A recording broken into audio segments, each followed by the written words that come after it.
मी मोहाडी तालुका दिंडोरी इथून आहे आणि मला ना पीसीओडीचा प्रॉब्लेम होता आणि माझं वेट जास्त झालं होतं त्यामुळे मी आरोग्य फॅमिली जॉईन केली होती. येस मॅडम, पीसीओडीचा प्रॉब्लेम किती वर्षापासून होता तुम्हाला? तरी 3 एक वर्षापासून होता मॅडम. येस मॅडम, मग आपली आरोग्य फॅमिली जॉईन केल्यानंतर तुम्हाला पीसीओडी मध्ये किती दिवसात रिझल्ट मिळाला? तरी 4 एक महिन्यानंतर रिझल्ट मिळाला मला. येस मॅडम, वजन पण किती वाढलेलं होतं तुमचं? वजन तस माझं 8 किलो जास्त झालं होतं मॅडम. म्हणजे माझं आयडियल वेट माझं 48 तरी पाहिजे. तर माझं वेट आहे त्यावेळेला माझं वेट 57 किलो झालं होतं. आता मी 50 किलोवर आलीये. अजून 2 किलो झालं वेट लॉस, तर मग आयडियल वेटला येईल. येस मॅडम, होईल असं वाटतंय 2 किलो? हो हो, नक्कीच होईल. येस 100% होणार आहे. मॅडम, पीसीओडी साठी तुमचं काही दवाखान्याची ट्रीटमेंट वगैरे सुरू होती का? हो मॅडम, भरपूर म्हणजे आम्ही नाशिकमध्ये भरपूर डॉक्टरांची ट्रीटमेंट घेतली होती. पण मग ते असं सजेस्ट नव्हते करत की तुमचं वेट जास्त आहे म्हणून. ते काय फक्त मला मेडिसिन वगैरे द्यायचे भरपूर. पण मग ते जास्त खाऊन खाऊन पण मला कंटाळा आला होता. मग मी आमचे फॅमिली डॉक्टर आहेत त्यांच्याकडे गेले होते. मग त्यांनी मला असं सांगितलं होतं की तुम्ही मेडिसिन वगैरे खाण्यापेक्षा तुम्ही जर तुमचं थोडं वजन कमी केलं ना, तर तुमचा भरपूर जे प्रॉब्लेम आहेत छोटे मोठे भरपूर सॉल्व्ह होऊन जातील. मग तुम्ही वेट म्हणजे काहीतरी व्यायाम करा शरीरासाठी, मॉर्निंग वॉकला जा. मी जायचे 2 एक महिने मॉर्निंग वॉक मी घेतले, पण मला एवढा त्याचा रिझल्ट नव्हता जाणवत. मग मी संदीप सरांच्या कॉन्टॅक्ट मध्ये आले आणि मग आरोग्य फॅमिली जॉईन केली. येस येस, तुमचे great coach Sandeep Jadhav sir आणि वनिता मॅडम खूप ग्रेट हो. कोच आहेत, कारण त्यांनी खूप लोकांच्या आयुष्यामध्ये खूप छान असे बदल केलेले आहे. हो. खूप छान कोच तुम्हाला लाभलेले आहेत मॅडम. मॅडम, किती दिवस झालेले आहेत तुम्ही आपली आरोग्य फॅमिली जॉईन करून? तरी 8 9 महिने झालेत मॅडम. येस येस, मग 8 9 महिन्यापासून तुमच्या घरातील वातावरण कसं आहे? खूप छान आहे. म्हणजे आता म्हणजे मी पहिले कसं होतं, मला कुठल्याही घरातलं घरातलं म्हणजे आता आमचा शेतीचा व्यवसाय आहे गुलाबाची. पण मग येस थोडंफार करायला म्हणजे मला थोडं कंटाळा यायचा. कारण माझं वेट जास्त असल्यामुळे मला कुठल्याच कामात उत्साह नव्हता. आणि येस सारखी म्हणजे आजारी असायची मी. काही पण ॲसिडिटीची गोळी चालू किंवा मग हातपाय दुखायचे. असं सारखं चालायचं. पण मग जसं वर्कआउटला मी जॉईन झाले ना, मग तसं मला भरपूर फरक माझ्यामध्ये जाणवतो. येस, खूप छान मॅडम. मग आता जी दवाखान्याची ट्रीटमेंट होती ती आता बंद केलेली आहे की चालू आहे अजून नाही, आता पीसीओडी माझा साठी? पीसीओडीचा प्रॉब्लेम म्हणजे बऱ्यापैकी माझा कव्हर झालाय. आता डॉक्टरांनी पण मला म्हणजे असं टॅबलेट वगैरे काही चालू नाही मला. आणि डॉक्टरनी पण सांगितलंय का तुम्ही जर वर्कआउट व्यवस्थित करत राहिले तर मग गरजच पडणार नाही असं. Yes, tablet. योग्य वर्कआउट, योग्य सकस संतुलित आहार आणि योग्य कोचचं मार्गदर्शन यामुळे मॅडम मध्ये खूप छान बदल झालेला आहे. मॅडम, आपल्या भरपूर साऱ्या म्हणजे 100% 90% लेडीजला पीसीओडीचा प्रॉब्लेम असतो. पी- पण लेडीज सांगायला लाजतात, घाबरतात, कसं सांगू, काय करू. पण माझं एक आव्हान आहे प्रत्येक लेडीजला की जर काही प्रॉब्लेम असेल पीसीओडी संदर्भात, तर आपण हे बोलायला पाहिजे, कोणाला तरी सांगायला पाहिजे, लाजायला नाही पाहिजे. कारण काय होतं, आपण जर लाजलं तर आपल्याला पुढे जाऊन खूप मोठा धोका पत्करावा लागतो, कधी कधी आपला जीवही गमवावा लागतो. त्यामुळे आपण लाजलं नाही पाहिजे. आणि हेच भारती मॅडमने केलं. त्या जर लाजल्या असत्या त्यांना वाटलं असतं संदीप सर आहे, वनिता मॅडम आहे, त्यांना मी कसं सांगू, तर आज त्यांच्यामध्ये इतका सुंदर असा बदल झालेला नसता. आणि खरंच मॅडम, तुमचं खूप खूप कौतुक वाटतं मला, कारण तुम्ही लाजल्या नाही, सांगितलं. आणि ते प्रत्येक लेडीजनी सांगितलं पाहिजे. आणि मॅडम, तुम्ही संदीप सर आणि मॅडमच्या कॉन्टॅक्ट मध्ये आलात, त्यांना सांगितलं तर तुम्हाला त्याचा फायदा खूप छान प्रकारे झालेला आहे की काही तुमचे दुष्परिणाम झालाय त्यात? नाही नाही, तसं काही नाही, व्यवस्थित आहे सर्व. येस, आपण बघू शकतो मॅडमला खूप छान असा फायदा झालेला आहे. आपण मॅडमचा बिफोर आफ्टर फोटो बघू शकतो. तीच साडी, तोच ब्लाऊज, त्याच मॅडम, काही बदल नाही. पण तरीही मॅडमची स्किन बघू शकतो. मॅडमच्या हातावरूनच लगेच फरक कळतोय की हातामध्ये खूप फरक पडला. पहिले हात एकदम म्हणजे त्यांचे, आपला हा हाताचा भाग बघा खूप जाड दिसतोय आणि आता मॅडम किती छान दिसतायत. आणि खूप छान मॅडम, व्हेरी नाईस. आणि खूप स्किन मध्येही छान बदल झालेला आहे मॅडमच्या. आणि मॅडम, इतका सुंदर बदल झालेला आहे, तर आता कसं वाटतंय तुम्हाला? छान वाटतं मॅडम. म्हणजे मेन असं की आमच्या लग्नाला आज 10 वर्ष पूर्ण झालेत. पण खूप छान. आमच्या दोघांना बघून कोणी प्रश्न करतं की वाटत नाही तुम्हाला बघून एवढं लग्नाला तुमच्या वर्ष झाले. तर आम्ही तेच सांगतो की जसं वर्कआउट करायला लागलो ना, तसं आमचं वय कमी होत चाललंय, वाढत नाहीये असं. Yes, yes. खूप छान.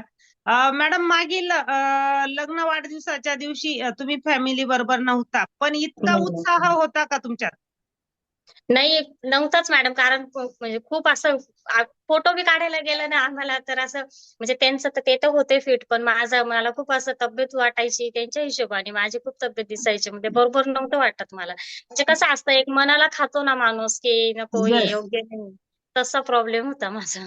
येस. आपल्याला असं वाटतं नाही का, कोणी नाव ठेवतं का काय, बाई किती जाडी झालीये, नवरा बारीक, बाई जाडी, आणि मग ते काय ते म्हणतात, काय योग्य जोरात नाही खूप असतं. वाटत. म्हणजे माझा जो प्रॉब्लेम आहे ना, तो बऱ्याच लेडीजचा असतो. म्हणजे येस, कोणी येस. बोलून दाखवतं, नाही दाखवत, पण माझं होतं. म्हणजे मी लाजत नाही, मी खरं सांगते. त्यांच्या हिशोबाने माझी तब्येत मला जास्त वाटायची ना, मग मला फोटो काढायला वगैरे असं चांगलं नव्हतं वाटत. मी पण कसं म्हणायचं, "तू पहिले किती बारीक होती, आता खूप तब्येत झाली, आता खूप तब्येत झाली." ते बरोबर नव्हतं वाटत. मी वनिता मॅडमांना पण हे सांगितलं, तर म्हटलं, "मॅडम." मग त्या पण मला बोलल्या होत्या, "तुम्ही वर्कआउट करत जा, तुम्ही बघा, तुम्ही व्यवस्थित दिसाल." नाही आता त्या बघितलं का कोणी पण मग लगेच मला म्हणतं, "आता तू छान दिसते, पहिल्यासारखी झाली." छान वाटतं मग मला. Yes, yes. आणि मॅडम तुमच्याकडे बघून असं वाटतं, 22-23 वर्षाची तरुणी वर्कआउट करते असं वाटत नाही. तुमचं वय किती मॅडम आता? आता माझं 30 वय आहे मॅडम. वाटतच नाही मॅडम. 30 वय हे म्हणजे खरं वाटत नाही. कारण खूप लईतले 22-23 आणि हो. खूप छान आता बदल. आणि सर पण आता म्हणजे ते पण 25 पर्यंतच वाटतात. कारण खूप छान वर्कआउट केलं जोडीने आणि गोडीने. आणि इतकं सुंदर वर्कआउट आपल्या आज आरोग्य फॅमिलीला तुम्ही गाईड केलेलं आहे तुमच्या लग्न वाढदिवसानिमित्त. तर हो. आज तुम्ही आपले 65 लोक आपल्या कॉलवर जॉईन होते. आज 65 लोकांचं आरोग्य तुम्ही निरोगी करण्याचा 1 दिवसासाठी प्रयत्न केलेला आहे, आणि त्याबद्दल तुम्हाला आपल्या खूप खूप लोकांचे आशीर्वाद आहे आज तुमच्या लग्न वाढदिवसानिमित्त. आणि खरंच मॅडम तुमच्याशी बोलून खूप छान वाटलं, कारण इतका सुंदर असा रिझल्ट इतकं पीसीओडी साठी लेडीज लाजतात पण मॅडम लाजल्या नाही. आणि खूप छान वाटलं मॅडम, तुम्ही तुमचा प्रॉब्लेम दुसऱ्या बरोबर शेअर केला, आणि आज त्या प्रॉब्लेम मधून मॅडम पूर्णपणे मुक्त आहे. मॅडम आपल्या फॅमिलीला काय संदेश द्याल तुम्ही? मी आपल्या फॅमिलीला नक्कीच हा संदेश देईल, की आपण सकाळी लवकर उठून 1 तास हा स्वतःसाठी नक्कीच द्यायला पाहिजे. कारण की असं आहे, आपलं शरीर चांगलं ना, तर आपण कुठलीही गोष्ट करू शकतोय. मग भले ती आपली प्रगतीचा विषय असो किंवा आपल्या एखाद्या गोष्टीमध्ये आपल्याला किंवा खेळामध्ये वगैरे भाग घ्यायचा असो, काहीही असो. त्याच्यासाठी आपलं शरीर चांगलं असलं तरच आपण करू शकतोय ना. म्हणजे येस, मी येस. म्हणजे माझ्या घरातला एक असा अनुभव आहे मॅडम, की माझ्या सासूबाई म्हणजे त्या शाळेत नाही गेलेल्या अशिक्षित व्यक्ती आहे. पण येस. माझ्या सासूबाईंना सुद्धा व्यायामाचं महत्त्व कळतं. त्या मला सांगतात, म्हणजे कोणाला पण हा विषय सांगतात. माझी सून आहे ना, ती पहाटे 5 वाजता उठून व्यायाम करते. माझ्या मुलाला सुद्धा करायला लावते. मग ती गोष्ट म्हणजे त्या अशिक्षित राहून त्यांना ही गोष्ट जर समजते, तर आपण तर सुशिक्षित आहे ना, आपल्याला काही येस. सांगायची गरजच नको. खूप छान आणि खूप मोलाचा संदेश मॅडमने दिलेला आहे, की जर अशिक्षित व्यक्ती जर व्यायामाचं महत्त्व समजू शकते, तर आपण तर सुशिक्षित आहोत. पण आपण काय म्हणतो माहिती का, सुशिक्षित व्यक्तीलाच खूप कंटाळा आहे मॅडम. कारण खरंच काय होतं, होतं. अ, आपण जर आज नाही का प्रत्येकाला कॉल करतो. आपल्याला लोकं विचारतात. आपण करतो सकाळी कॉल. काही हरकत नाही. कॉल केला तर आपल्याला त्यांचा दुवा मिळणार आहे, त्यांचे आशीर्वाद मिळणार आहे. आपण कॉल करतो. पण लोकं कॉल उचलायलाही टेन्शनमध्ये येतात. सकाळी उचलू का नको यांचा खरंच. कॉल. पण त्याचा काही उपयोग नाही. प्रत्येकाला शेवटी ज्याचं त्याचं आयुष्य आहे. आणि ज्याच्या त्याच्या मनाप्रमाणे ते जगणार आहात. त्यामुळे काही हरकत नाही, आणि मॅडमनी खूप मोलाचा संदेश दिलेला आहे. आणि खरंच तो संदेश जर प्रत्येकाने अंमलात आणला, तर आपलं फिट इंडिया मिशन 2024 हे पूर्णपणे फिट होणार आहे. पूर्ण आपलं मिशन सक्सेस होणार आहे. आणि खूप छान. आणि हा इतका बदल आता कशामुळे झाला मॅडम? तुम्ही काय नेमकं केलं? सर्वात मेन गोष्ट म्हणजे आपलं सकस संतुलित आहार आणि आपलं 20% वर्कआउट तर आपलं आहेच, पण त्याबरोबर आपल्या सकस संतुलित आहार पण खूप गरजेचा आहे. येस. कारण गाडी चालण्यासाठी जसं ऑइलची गरज आहे, पेट्रोलची गरज आहे, तसं शरीर आपलं व्यवस्थित ठेवण्यासाठी नक्कीच आहाराची गरज आहे.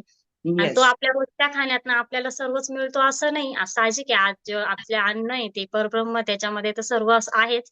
पण म्हणजे काही गरजेच्या गोष्टी असतात ते संतुलित आहारातनं आपल्याला मिळत असतात. वर्कआउट केल्यानंतर आपलं शरीर भुकं होतं, पेशी भुक्या होतात. त्यांना या आहाराची खूप गरज आहे. आणि वर्कआउट करण्यासाठी तर आपला फ्रेश तर एकदम एक नंबर आहे. त्याच्याशिवाय वर्कआउटच होऊ शकत नाही आपलं. येस. मॅडम, तुम्ही पीसीओडी साठी आपल्या सकस संतुलित आहाराबरोबर पीसीओडी साठी जी वुमन चॉईस हो, टॅबलेट पाहिजे ती घेतली ना? हो, हो मॅडम, घेतली होती. येस. म्हणजे जर पीसीओडीचा प्रॉब्लेम असेल तर नुसतं सकस संतुलित आहार तर घ्यायलाच पाहिजे, पण त्याचबरोबर आपली जी वुमन चॉईस नावाची टॅबलेट आहे ती हो. खूप महत्वाचं काम करते. आणि ती मॅडमने घेतलेली आहे म्हणून इतका सुंदर असा रिझल्ट मॅडम मध्ये आलेला आहे. हा भारती मॅडम यांचा वैयक्तिक रिझल्ट आहे. व्यक्ती परत्वे प्रत्येकाला वेगवेगळा रिझल्ट येऊ शकतो.